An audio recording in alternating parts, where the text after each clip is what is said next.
Parts of a plant. Flower. The flower of a plant has many parts. Some flowers make fruit, while others are poisonous to eat. All flowers make pollen. The pollen is released into the wind or gets stuck on insects. When the pollen reaches other flowers, new flowers are made. This is how reproduction happens for flowering plants. The reproduction in flowering plants is called pollination. Stem. The stem supports the plant so that it stands upright. Some stems have wood in them so they are better able to support bigger and heavier plants like trunks of a tree. The stem also has many thin tubes that carry water, minerals, and food up from the roots. The stem is like a transportation highway similar to an animal's veins and arteries.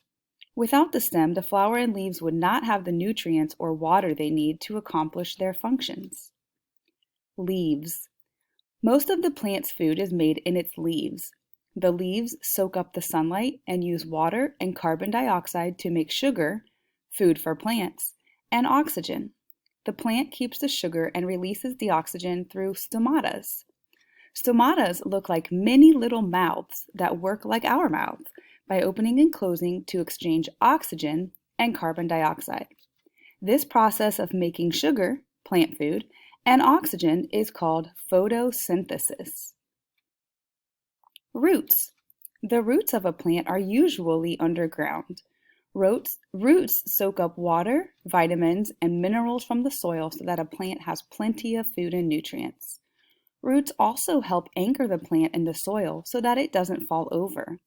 The type of roots a plant has depends on the environment the plant lives in. Some roots spread out and are just under the surface. This is an adaptation some plants make if the plant is in a dry environment and needs to soak up as much water as possible.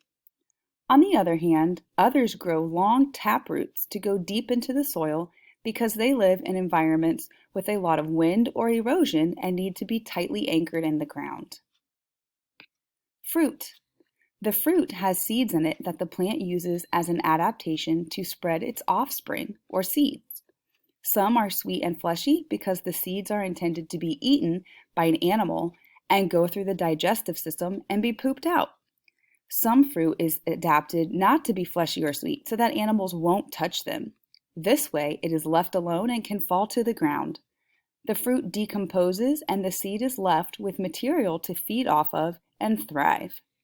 These types of fruit tend to be poisonous or cause upset stomachs so that animals will tend not to eat the seed. Seeds. The seeds of a plant are the fully fertilized egg of the plant. It is the plant's offspring. There are two types of seed plants: flowering, or seeds coming from a flower, and conifers, seeds coming from cones like pine cones.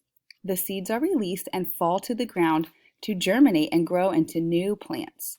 Without seeds, the plant species would eventually die out.